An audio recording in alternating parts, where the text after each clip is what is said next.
उसको Asia cup में शामिल कर लिया गया है, क्योंकि हमने तो कर दिया था इनकार, हम जाएंगे नहीं। इवेंट के शेड्यूल का ऐलान कर दिया गया है। हॉकी एशिया कप 29 अगस्त से शुरू होगा। 8 टीमों को 2 ग्रुपों में तकसीम किया गया है।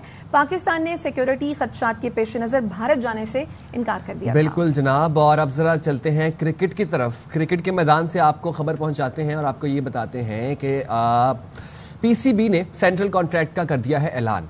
काफ़ी जो प्लेयर्स हैं उनको न्यू सेंट्रल कॉन्ट्रैक्ट में शामिल कर लिया गया है।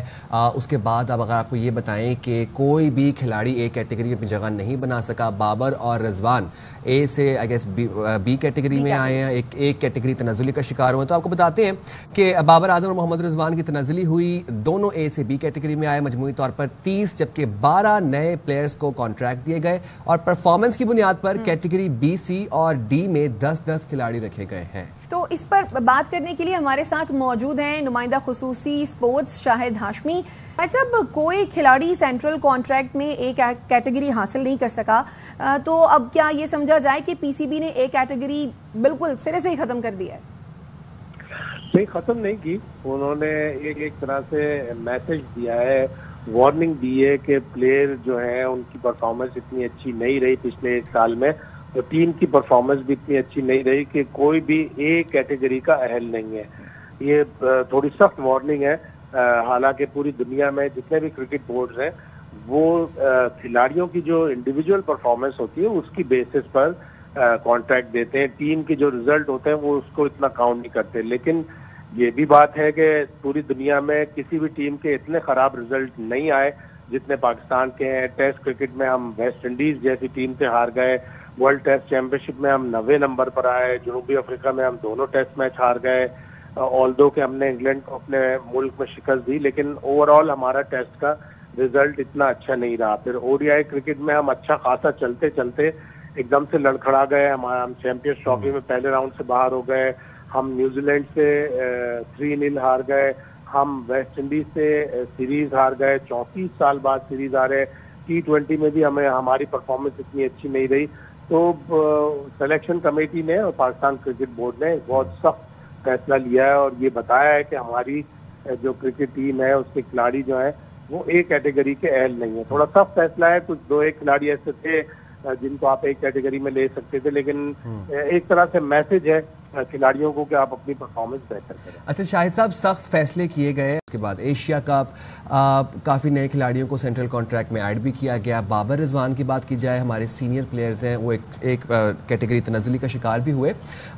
दो रुख हैं तस्वीर के। क्या लगता है आपको कि टीम का मोराल जो है नए खिलाड़ियों को सेंट्रल कॉन्ट्रैक्ट मिलने से बुलंद होता देख रहे हैं, या फिर बाबर और रिजवान को, जिसको हम सजा तस्वुर कर रहे हैं, एक कैटेगरी तनज़ुली मिली है, उससे टीम का मोराल शेक भी हो सकता है? कुछ खिलाड़ी ज़ाहिर परेशान होंगे कि उनको इतना बड़ा जो कॉन्ट्रैक्ट होता है, एक कैटेगरी की जो सैलरी होती है वो भी बहुत ही अच्छी होती है, अराउंड 4.5 मिलियन रुपीस होती है। तो वो एक तरह से जेब पर, घर के खर्च पर बोझ पड़ता है।